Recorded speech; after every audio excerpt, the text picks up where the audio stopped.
Je suis là pour exaucer tes vœux d'enfant et te dire que oui, tu peux avoir un dragon comme animal domestique. Le dragon barbu, ou Pogona, est une espèce de reptile parfaite pour les débutants. Ces créatures sont généralement paisibles et n'ont pas besoin de beaucoup de soins. Contrairement aux autres reptiles, ces animaux hérissés apprécient l'interaction avec les humains et aiment même se faire câliner par leur maître de temps en temps puisqu'ils adorent la chaleur. En le surveillant, tu peux sortir ton animal de son terrarium et le laisser explorer ta maison, ou même le promener en plein air. N'oublie pas la laisse par contre. Leur durée de vie relativement élevée en fait des animaux de compagnie parfaits, puisqu'ils vivent entre 8 et 15 ans. En ce qui concerne leur alimentation, ils adorent les légumes.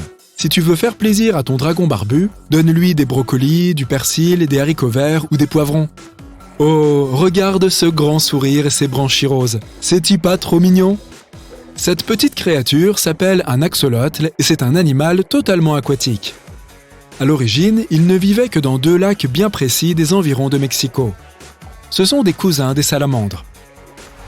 Si tu es déjà tombé amoureux de ces petits doigts trop mignons, voici ce dont tu as besoin si tu en veux un à la maison. Un long aquarium d'une capacité d'environ 38 litres. C'est suffisant pour un seul axolotl adulte. Si tu veux une famille au complet, il faut compter 19 litres de plus pour chaque membre ajouté. Ajoute un filtre bas débit et place le tout dans une chambre fraîche. Et voilà! Ces adorables amphibiens vivent environ 10 ans et certains d'entre eux peuvent atteindre les 30 cm de long. Le kinkajou, aussi appelé singe de nuit, est un animal de compagnie vraiment unique en son genre. Le kinkajou est plus ou moins gros comme un chat. C'est un mammifère qui vit dans la forêt pluviale. Cet animal, qui est un cousin du raton laveur, est connu pour être joueur et affectueux lorsqu'il est élevé en captivité. Dans le même temps, ce sont des animaux qui peuvent être très difficiles à entretenir, surtout si tu ne te renseignes pas suffisamment au préalable sur cette espèce unique. Tout d'abord, ils ont besoin de beaucoup d'espace pour bouger, ou ils deviendront irritables. Ils ont aussi un régime très varié. Ils mangent tout ce qu'ils trouveraient normalement dans la nature. Tu vas devoir ajouter pas mal de choses à ta liste de courses. Du miel et des fruits, mais aussi des insectes et des œufs.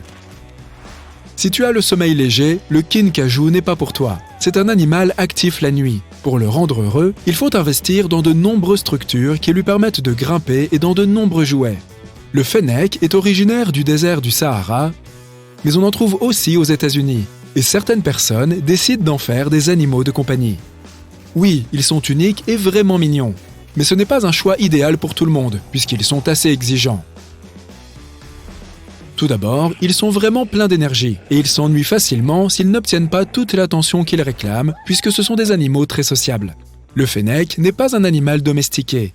Il doit donc vivre en extérieur. Il faut donc investir pour lui créer un espace adapté. C'est indispensable. Malgré cela, ils ne sont pas bien difficiles quant à leur nourriture. Les fennecs mangent de tout, de la viande, mais aussi des fruits et des légumes. Si on parvient à leur assurer une bonne qualité de vie, ils peuvent vivre jusqu'à 15 ans. Bon, c'est un petit peu plus difficile à trouver, mais c'est l'animal parfait si tu aimes les petits insectes poilus. Le papillon caniche du Venezuela est un mélange parfait entre un furby et une gargouille, mais le tout est trop mignon. Ces créatures ont été découvertes en 2009 dans la région de la Grande Sabana au Venezuela, mais on a très peu d'informations sur leur compte. Les chercheurs doivent encore comprendre à quelle famille d'insectes ils appartiennent. Ils pensent qu'il s'agit d'un mélange de plusieurs espèces de papillons nocturnes, une sorte de mutant en somme. Encore une petite anecdote, cette fourrure qu'ils arborent est constituée de sucre insonorisant. Un choix plus classique chez les personnes qui aiment avoir des insectes comme animaux de compagnie, la menthe religieuse. Il faut prendre en compte différents aspects. Une des conditions indispensables pour cet animal, c'est qu'il doit être seul dans son terrarium. Heureusement, chaque spécimen ne nécessite qu'un seul petit bac. Ces étranges insectes sont faciles à gérer puisqu'ils n'ont pas besoin de beaucoup de soins ni de beaucoup d'espace. Ils ne vivent malheureusement pas bien longtemps et subsistent rarement plus d'une année. Il existe différentes espèces de menthe et, en fonction de celle que tu choisis, tu peux tomber sur des spécimens plus calmes et dociles ou sur d'autres spécimens plus agités et bruyants. Certaines personnes en mangent au dîner et d'autres les choisissent comme animal de compagnie. Je ne juge personne. Je parle des langoustes. Les espèces les plus adaptées à vivre en captivité sont les galatées élégantes, les langoustes peintes et les Enoplometopus. Tu as simplement besoin d'un aquarium d'une taille adaptée, dont l'eau est à la bonne température pour chaque pièce. Petite info utile tout de même, la plupart des langoustes ne cohabitent pas avec d'autres animaux marins comme les poissons. Il vaut mieux que les langoustes vivent séparés du reste. Ok, les araignées ne plaisent pas à tout le monde.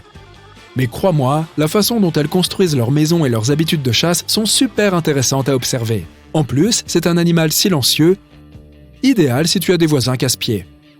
En revanche, les araignées sont des pros de l'évasion. Il faut donc leur créer un terrarium adapté. En fonction des prérequis des espèces que tu as l'intention de prendre, tu vas peut-être devoir faire quelques recherches plus approfondies sur leurs besoins en humidité ou sur les températures qui leur sont idéales. Les aras hyacinthes ou perroquets bleus sont de super animaux de compagnie, mais il faut être prêt à investir dans leurs soins. Ils ont des becs très puissants et la plupart des cages qu'on trouve dans le commerce ne feront pas long feu avec eux. Ils peuvent facilement en tordre les barreaux. Ils ont besoin de cages plus résistantes. Ces oiseaux ont une grande envergure et ont donc besoin de beaucoup d'espace pour bouger et rester en forme. Prendre un ara hyacinthe est un engagement à long terme. Ces oiseaux peuvent vivre jusqu'à 60 ans. Ils sont beaux, doux, intelligents et faciles à dresser. Les aras hyacinthes établissent un lien fort avec leur maître. Pense-y si tu es une personne qui doit beaucoup voyager. Ils aiment les fruits et avec leur bec extrêmement puissant, ils peuvent ouvrir des noix de coco. Même s'ils sont devenus relativement populaires, les ratons laveurs ne sont pas des animaux de compagnie répandus. Ça s'explique. Ils ont beau être vraiment mignons, surtout dans les vidéos des réseaux sociaux, ils sont exigeants et vraiment imprévisibles. Tout d'abord, les ratons laveurs sont très difficiles à dresser. Il se peut qu'ils se lancent dans une destruction en règle de ta maison. Ils ont besoin de beaucoup d'espace et suivent un régime très strict. Tu peux leur donner de la nourriture pour chiens, du poisson, des œufs, des légumes et des fruits. N'exagère pas avec les friandises. Les ratons laveurs ont tendance à grossir facilement et à devenir obèses. D'un autre côté, ils sont vraiment intelligents et très drôles à regarder, en particulier grâce à leur bonne mémoire et à leur capacité à résoudre des problèmes. Les ratons laveurs sont des animaux adaptés aux noctambules, puisque ce sont encore une fois des animaux nocturnes. Pour les personnes qui aiment prendre leur temps, l'escargot peut être l'animal de compagnie idéal. Il n'a pas besoin de beaucoup de place et il se nourrit de fruits et de légumes. En revanche, ce sont des animaux principalement nocturnes. Donc, si tu veux observer la façon dont ils interagissent avec leur environnement, tu vas devoir te coucher un peu plus tard que prévu. La plupart des escargots ont une durée de vie de 2 à 5 ans. Les espèces les plus grosses peuvent vivre jusqu'à 15 ans.